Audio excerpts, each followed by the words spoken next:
हा वाईटासाठीच नसतो. आमका फक्त काय आठवता की जेव्हा आमचा जेव्हा वाईट होता तेव्हा फक्त देवात गाडी घालायचो, आणि जेव्हा चांगला होता देवाची आठवणच नसतं आपल्याला, नाही का? पण मला असं वाटतं काहीतरी बुवांचा काहीतरी देवान काहीतरी वाईट केलेला, त्याच्यामुळे जरा बुवांका देवाचा राग असो. तो तुमचा प्रश्न.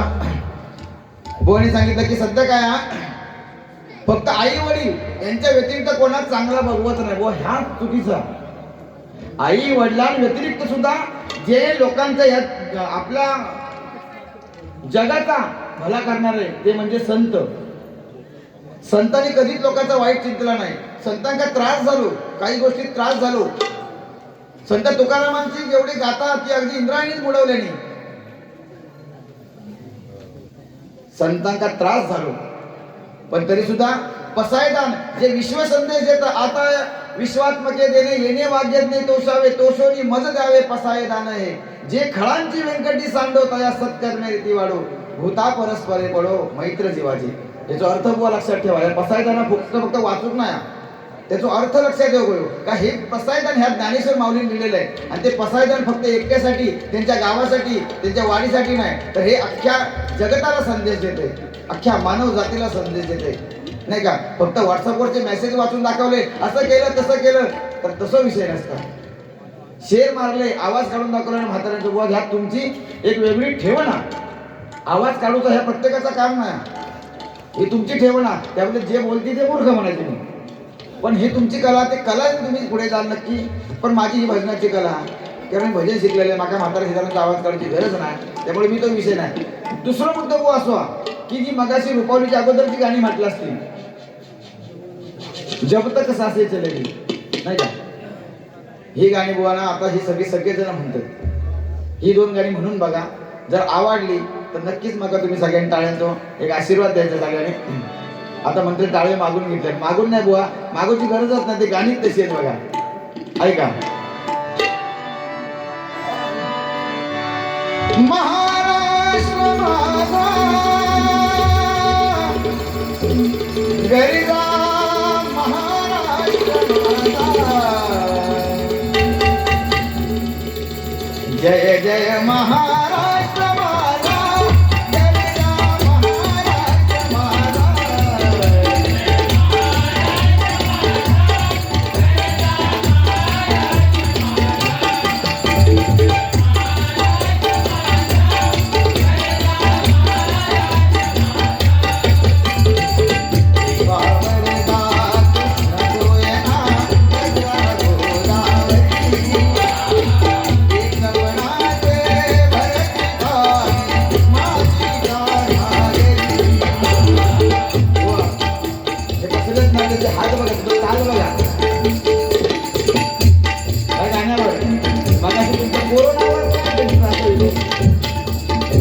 गाणं जातीवंत लागतात, माणूस जातीवंत लागतात.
जगती परीन शिवबा समान कोणी या धरतीवरती राजे छत्रपती राजे छत्रपती राजे छत्रपती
प्रौढ प्रताप पुरंदर महापराक्रमी रणधुरंदर क्षत्रिय कुलावतस सिंहासनाधीश्वर महाराजाधिराज महाराज श्रीमंत श्री छत्रपती शिवाजी महाराज की छत्रपती शिवाजी महाराज की छत्रपती शिवाजी महाराज की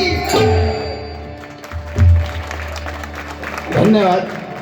खैरवला जब तक सांसें चलेगी उपयोग हा या ठिकाणी पखवाज वादक विकास वेद्रुप यांच्याकडून बुवा संगीत बारी होले हा उठण कर मी काय दुसरे कोण का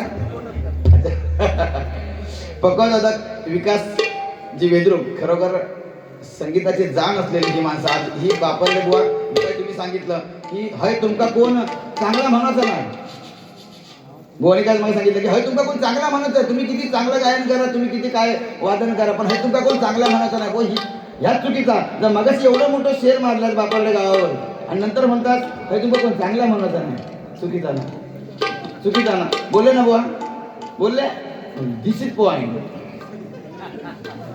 असं नाही म्हणायचं एक तर त्याची स्तुती करायची आणि पाठसून मग वाईट तर या ठिकाणी संगीत वारीसाठी 101 रुपयाचा बहुमूल्य पारितोषिक स्वीकार करते धन्यवाद धन्यवाद धन्यवाद। तसेच कैलासवासी आमचा निलेश वेद्रुप यांच्या स्मरणार्थ शशिकांत धोंडू मुळम यांच्याकडून 101 रुपयाचा बहुमूल्य पारितोषिक स्वीकार करते धन्यवाद। तसेच संदीप गोठणकर आमचा होय होय बघा भावाची बाजू हे म्हणतात कोण कोणाचा नाही रे भाव हा भाव असो 150 रुपये साधी गोष्ट नाही भावकी जाती आमची संदीप गोठणकर यांच्याकडून 151 रुपयाचा बहुमूल्य पारितोषिक स्वीकार करतो धन्यवाद धन्यवाद।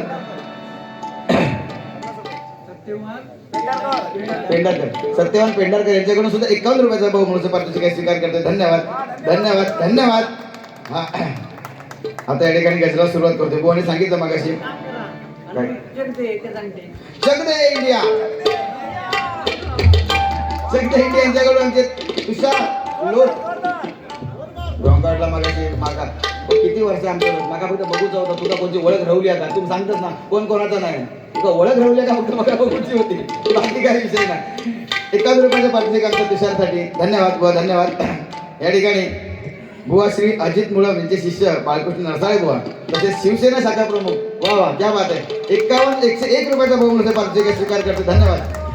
तसेच आमचे या ठिकाणचा रत्न बुवा संदीप नाईक धुरे यांनी सुद्धा मगाशी 101 रुपयाचा बहुमूल्य पारितोषिक आहे. खरोखर त्यांचा आशीर्वाद म्हणून या ठिकाणी स्वीकार करतो. अनेक कार्यक्रम बुवांसमोरून मी केले. मी गुहागर पासून रत्नागिरीपासून बुवांबरोबर मी कार्यक्रम केले. खरोखर त्यांच्याबरोबर सुद्धा कार्यक्रम करताना भजन करताना खूप समाधान मिळतं. खरोखर मगाशी तो शिवरंजनी त्याच्यामध्ये तेरे मेरे बीच में हे गाणं बुवा पण म्हणतात ना, एवढं सुंदर गाणं म्हणतात, माझ्यापेक्षा सुंदर गाणं म्हणतात. इकडे आमच्या बुवांसाठी का जोरदार टाळ्या होते. तर या ठिकाणी बुवानी बरेचसे मुद्दे काय सांगितले आणि खरोखर अगदी वाईट काय नाही. बुवानी जी कला बुवांची ती प्रत्येक माणूस बुवा म्हणजे जोईल बुवा आहेत, गोठणकर बुवा आहेत. माझी शैली वेगळी आहे, बुवांची शैली वेगळी आहे आणि खरोखर वेगवेगळ्या धर्तीची आज 2 बुवा या ठिकाणी तुम्ही आणलेत आम्हाला आणि खरोखर खूप मजा वाटते. कारण सुज्ञ भजन रसिक या ठिकाणी आम्हाला जो आनंद देत आहेत, भजन करायला जो आनंद येतोय तो खरोखर अगदी वाखाणण्याजोगा आहे, नाही का. आणि कार्यक्रम आलेच, मला तुझं बक्षीस असं आलंय की संगीत वारी बुवा नक्की संगीत वारी करायचीच आहे. त्याचबरोबर आता प्रबोधन या ठिकाणी थोडासा विषयाकडे वळतोय, गजराकडे वळतोय. कारण उगाच आराफारा लावण्यापेक्षा काही जे चांगले मुद्दे ते तुमच्या समोर या ठिकाणी मांडायचे मला.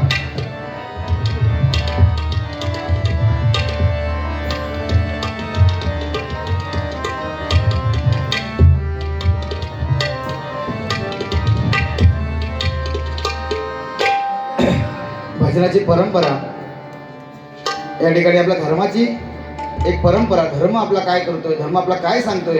आपण हिंदू आहोत. बुवानी मग सांगितलं, खरोखर खूप सुंदर सांगितलं. तर छत्रपती शिवाजी महाराज नसते तर आपण आज हिंदू नसतो, हे मूळ आहे.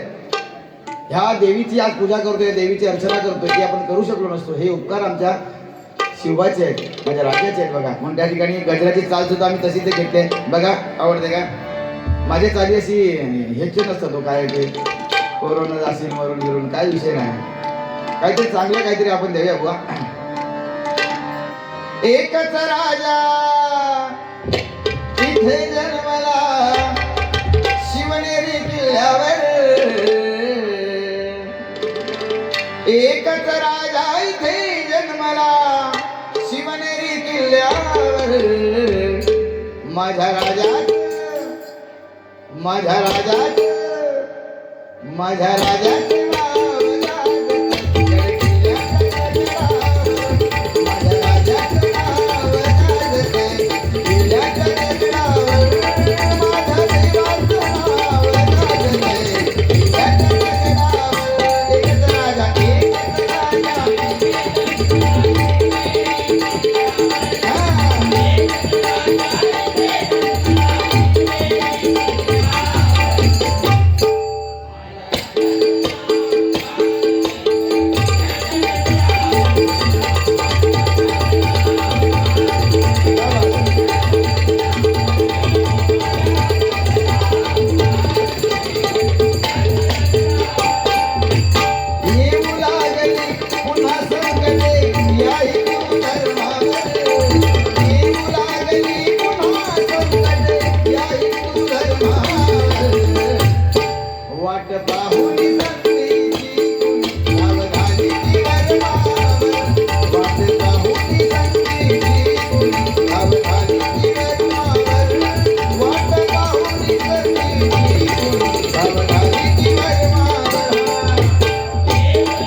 आणि वाट पाहुणी संधीची कुणी धाव घाली ती वर्मावर. बघा सध्याची परिस्थिती तशी आहे, सध्याची परिस्थिती तशी आहे बघा. कारण हा आपला धर्म, हा हिंदू धर्म संस्कृती एवढी जगाच्या पाठीवर सगळ्यात हा मोठा धर्म आणि पवित्र धर्म जो गणला जातो तो म्हणजे आपला हिंदू धर्म. आणि आपलं सौभाग्य आहे की आपण या धर्मात आहोत. बघा बुवाने मगाशी कोरोनाचं सांगितलं, हे कोरोनावर एक गीत केलं होतं बघा. मी एक झलक तुम्हाला ऐकवतो बघा कसं आहे.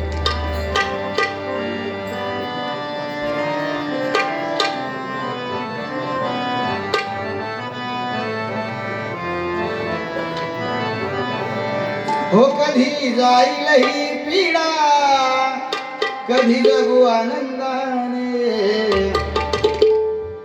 जब खिड़की खोलूं तो तेरा दर्शन हो जाए मेरे घर के. ह्या चालीवर तू काय चालण्या म्हणायची. कधी जाईल ही पीडा कधी जगू आनंदाने.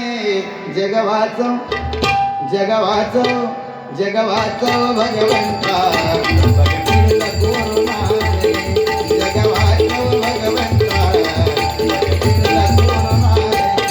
कधी जाईल ही पीडा कधी जगू आनंदाने. कधी जाईल ही पीडा कधी जगू आनंदाने. जगवाचो जगवाचो भगवंता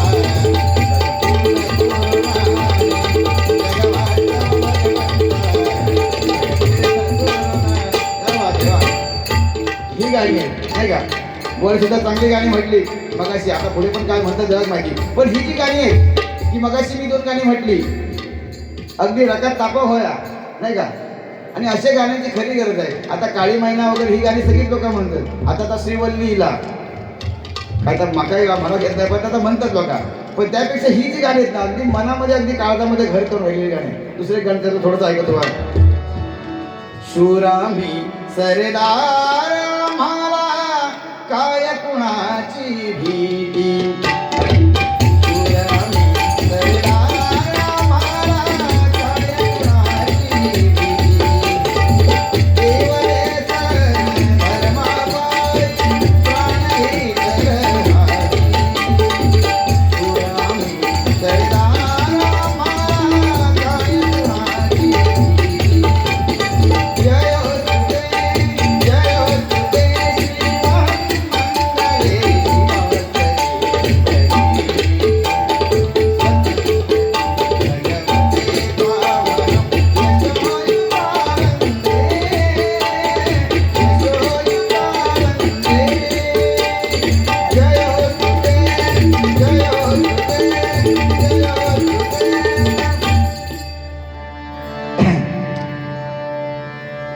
कैलासाची गंगाराम गाडी यांच्या स्मरणार्थ या ठिकाणी 101 रुपयाचा बहुमूल्य पारितोषिक स्वीकार करते. धन्यवाद धन्यवाद धन्यवाद. गजरागल्यावरती बघा. तर येऊ लागली पुन्हा संकट या हिंदू धर्मावर आणि वाट पाहुली संधीची कुणी घाव घाली ती वर्मावर. बघा आज काय झालं. हा धर्म टिकवण्यासाठी कोणी कोणी काय केलं बघा नाही का. या हा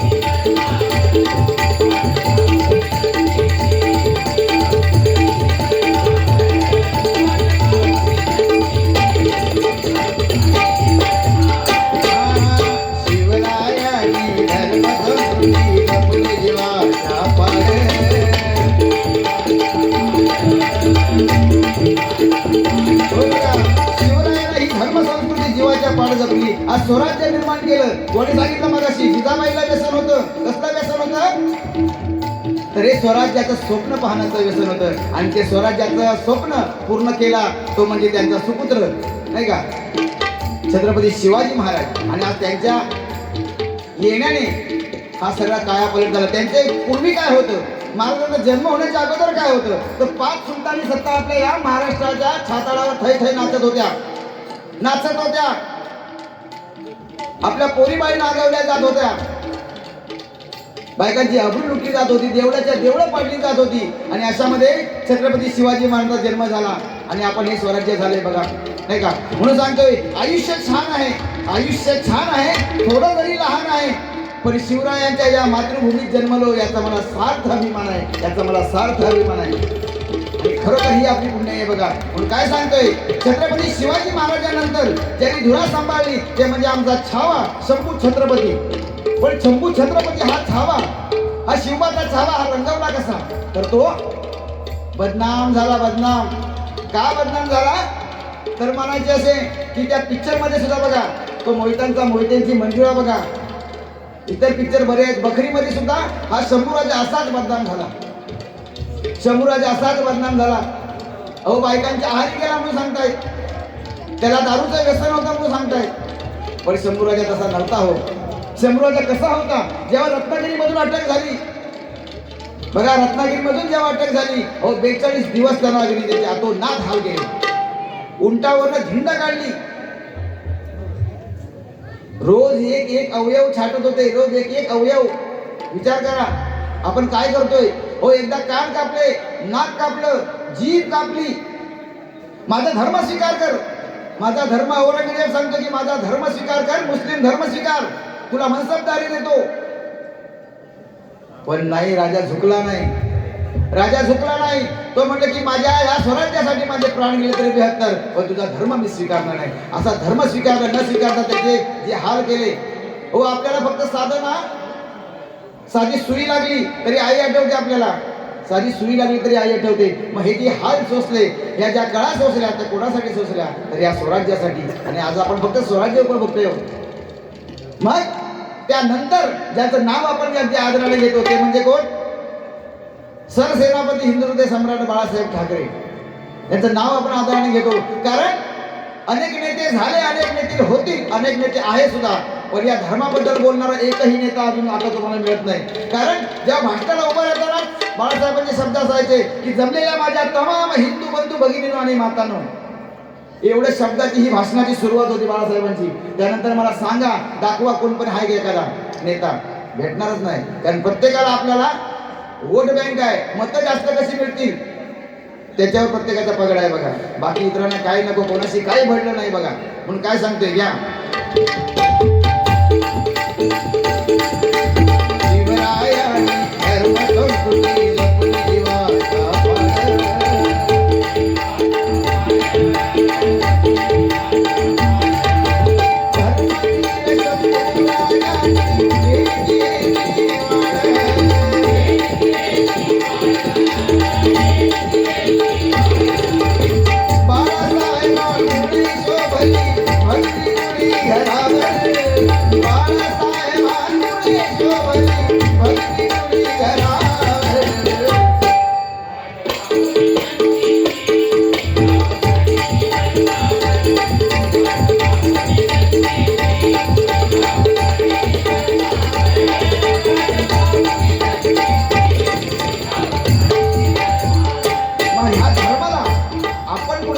कसं लावतोय बघा. आपल्या हातात काय चुका घडताय. जसं आता आमचं भजन बदनाम होतंय. काल सुद्धा एका बुवाने सांगितलं की नाच गीत बंद करा, तरी पण त्या मुलाने मुलगो कशा म्हणा पाहिजे त्यांनी वयाचा लुंगी डान्स केल्याने जा. लुंगी डान्स झालं होता तो नाही का बुवा. म्हणजे आमचा मी तर जाहीरपणे मी सांगतो की आमच्या कदम बुवांचं नाव ह्यांच्या व्यतिरिक्त कोणी चांगला उज्ज्वल केलेलं नाही. एवढे चांगले लोकरे बुवा झालेत, आमचे गुरव बुवा झाले, पण ह्या बुवाने एवढं आमच्या कदम बुवाचं नाव कोणी केलेलं नाही. खरोखर मी मनापासून त्यांना धन्यवाद करतो, सलाम करतो की असंच नाव आमच्या कदम बुवांचं उज्ज्वल करा. याच्या पुढे आम्ही काय सांगू शकतो? अरे काहीतरी लाज बाळगा रे, काहीतरी लाज बाळगा. आपण भजन करतोय, त्या पवित्र आत्म्याचं आपण नाव घेतोय, कुठेतरी आपल्यामुळे गालबोट लागतोय. आज आमच्या गुरुदास संप्रदायामुळे कुठेतरी आम्हाला मान शर्मेने खाली घालावी लागते. हे दुर्दैव आहे माझे. खूप वाईट वाटतं असे भजनाचे वाईट दिवस बघून. जर आपल्याला भजन करता येत नसेल ना, तर आपलं तुम्ही गप तरी राहावा नाही का. कुठेतरी आपल्या हातातून कुठेतरी भजन बदनाम होत असेल तर त्याचं एवढं पाप नाही. म्हणून वेळच सगळं आवरा बाबा, कारण याच्या पुढचे दिवस अगदी खूप वाईट आहेत आपल्यासाठी. कैलासवासी सत्यवती पांडुरंग वेद्रुक यांच्या स्मरणार्थ नितेश रमेश वेद्रुक यांच्याकडून जुवेश्वर कुपलवाडी यांच्याकडून 101 रुपयाचा बहुमोल पारितोषिक स्वीकार करतो. धन्यवाद. या म्हणून हे कुठेतरी थांबलं पाहिजे बघा. म्हणून सांगतोय आपण कशी गालबोट लावतोय, जसं भजनाला हे लोक गालबोट लावताय तसं आम्ही गालबोट कसं लावतोय बघा. हा सणासुदीचे रूप बदलले, बदलून गेला साज.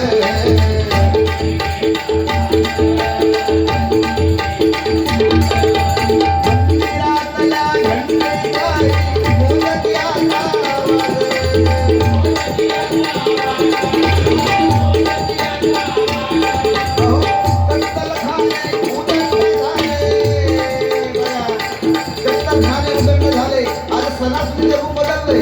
सण पूर्वीचे कसे व्हायचे आणि आता कसे होत आहे नाही का.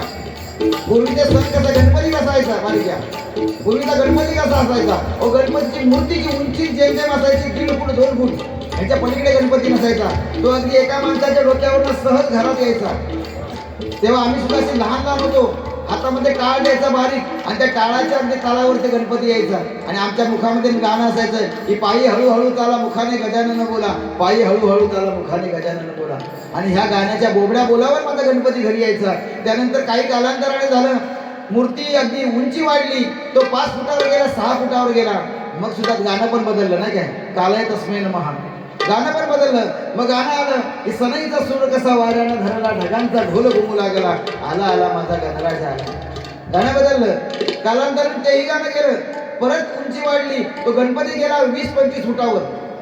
गणपती उंची झाली 20-25 फूट. आणि मग गाणं आलं, आला बाबूराव. गाणं आलं, आला बाबूराव. गणपती टेन्शन मध्ये, त्यावर्षी गणेश चतुर्थी हा की बाबूराव चतुर्थी हा, हे गणपतीच कळत नाही होता. बरं आता आमच्या वराती सुद्धा काही काही लोकांच्या बघा ना, गणपतीच्या मिरवणुकी सुद्धा अशीच असतात, घेतल्याशिवाय जमतच नाही कार्यकर्त्यांना. कार्यकर्ते घेतल्याशिवाय जमतच नाही. तो एक कार्यकर्ता असतो, तो सुरुवातीक असतो, तो विसर्जनाचाच असतो, मध्ये जो गणपतीचा संबंध नाही. काही काही ते एवढे महाभाग असतात बघा. लालबागचा राजा जो नवसाला एकच गणपती पावता, ही त्यांची धारणा आणि झाली. मग घरात गणपती असतात त्याच्या, तो असता लालबागच्या राजाच्या लाईनीत. लालबागच्या राजाच्या लाईनीत असता का असता, तर तू घरात आणलंस त्याच्यावर तुझा विश्वास नाही. तू घरात आणलंस तो कोण, देवच आहे ना तो काय पावणार नाही. मग कसा घालायचा तो आपण देव. हेच आपल्याकडनं चुकतंय. ह्या चुका आपल्या छोट्या छोट्या चुका आहेत. पण आपल्याला काय विषय नाही. बुवानी मग सांगितलं, जेवणाचा विषय आला, बुवानी सांगितलं असं एकदा काय झालं बघा, जिलेबीवरनं विषय आला. पूर्वीचे नवरा बायको लग्न झाल्यावर जवळजवळ 2-2-3-3 महिने बोलायचे ना एकमेकाबरोबर. 2-2-3-3 महिने, 6-6 महिने वरामता बरोबर व्हायची, पण बोलायचे नाही. धाक असायचो. तर असा एक धाक असणारा जोडप्या, तर बोलायचं कसं, एकमेका धाक कशी मारायची. म्हणून त्यांनी काय केल्याने बघा, आपलं नाव बदलल्याने आणि नाव ठेवल्याने काय, नवऱ्याचं नाव लाडू आणि बायकोचं नाव जिलेबी. नवऱ्याचं नाव लाडू, बायकोचं नाव जिलेबी. आणि मग ती बोलायला सुरुवात केली, काय लाडू, काय जाऊया, जिलेबी, आज सड्यावर जाऊया, आज भातात जाऊया, आज शेतावर जाऊया. हे त्यांचे बोलणं चालू झाला. आणि काय झाला, एक दिवशी तो लाडू म्हणजे तो घोत येतो, शेतावर गेलो असता, भातावर म्हणजे आपल्या शेतीकडे गेलो.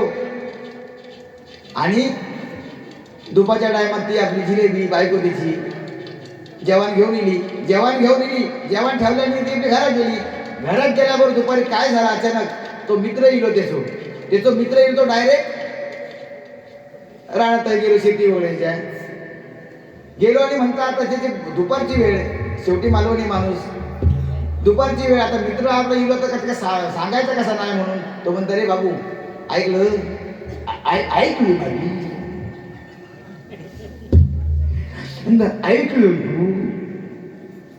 म्हणतं काय नाही ना, म्हणतं दुपारच्या वेळी गेलंस, आता हय जेवतस का घराकडे जातस, नाही जिलेबी हा.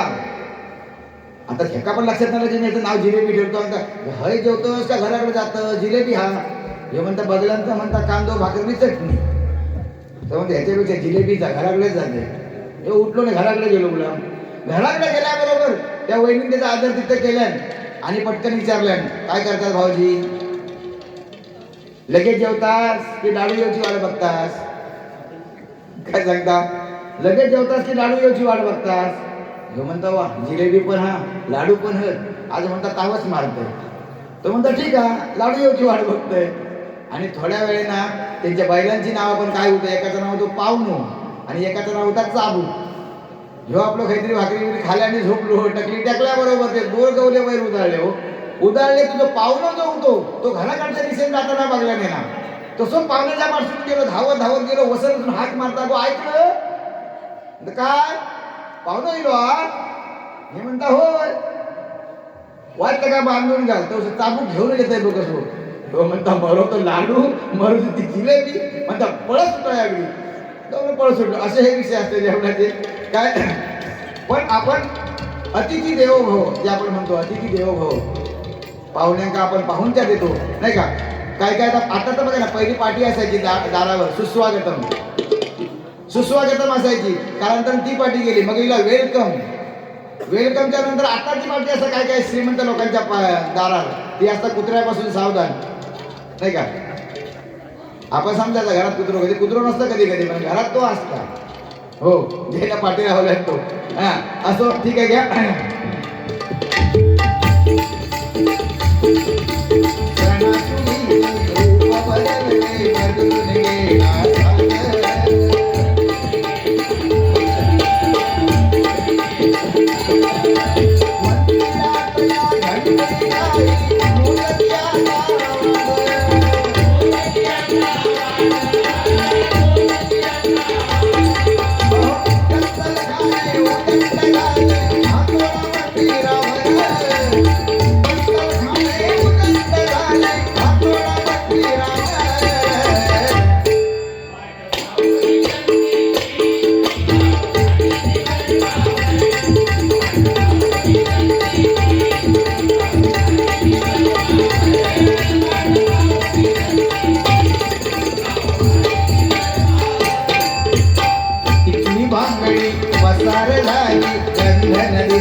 बघा काय झालं या फॅशनच्या दुनियेत. फॅशन एवढी वाढली आता, नाही का? टिकली बांगडी पसार झाली, गंध न दिसे कपाळा. महिला वर्गांचा आता ही फॅशन, महिला वर्गामध्ये सुद्धा फॅशन चालू झाली आहे. आता बुवा सुद्धा बघा फॉरवर्ड झाले. आमच्या बुवा बघा आता जॅकेट बिकेट घालून अगदी मस्त, अगदी ललित फॅशन आता ती. कारण तोपर्यंत बुवा वाटायचंच नाही ना, ते बुवा वाटावं होय काहीतरी, म्हणून आपण असं काहीतरी घालायचं आपला. ओके. पण पहिल्या जो बायकोचं जुन्या काळातल्या बायको असे ना, असं कुंकवाचं टिळो असायचो, ठसो असो एवढा मोठा टिळो असायचो. आणि त्या टिळ्याच्या मध्ये एवढी पावर असायची, त्या टिळ्यामध्ये एवढी पावर असायची की एखाद्या नालायक माणसाची नजर आणि थरथर कापा होईल, अगदी मान वर करून बघू शकत नाही, त्या टिळ्यामध्ये पावर होती. पण आता काय झाला, आता तो टिळो एवढं मोठं होतं, हळूहळू दिलं आणि झाली ती बारीक टिकली, नाही का? बारीक ती टिकली, ती बंगली टिकली तर टिकली. काही लोकांनी घेऊन पण फॅशन करा, फॅशन करू नका असं म्हणत नाही. फॅशन केलंच पाहिजे, आपण जमान्याप्रमाणे चाललं पाहिजे. पण कुठपर्यंत करायची फॅशन ते सांगते मी बघा तुम्हाला. कारण फॅशन आईच्या पदराखाली झोपण्याचा आनंद याच्या पुढची पिढी घेऊ शकत नाही. काय सांगतोय? आईच्या पदराखाली झोपण्याचा आनंद याच्या पुढची पिढी घेऊ शकत नाही. कारण जीन्स घातलेली आई कधी पदर देऊ शकत नाही, कधी पदर देऊ शकत नाही. ही फॅशनची करामत आहे. पण फॅशन करताना अंगावर वस्त्र ही आपली संस्कृती आहे, आणि त्या संस्कृतीच्या नुसार आपण फॅशन केली पाहिजे बाबा. कारण आता हे व्यभिचार वाढले, बलात्कार वाढले. अहो 4-4 वर्ष 5-5 वर्षाच्या मुलीवर बलात्कार होत आहेत. का होत आहेत? कारण व्यभिचार वाढले बाबा. मग काय सांगतो या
समोर होती का संदीप नाही काय काळी कोणता हे का समोर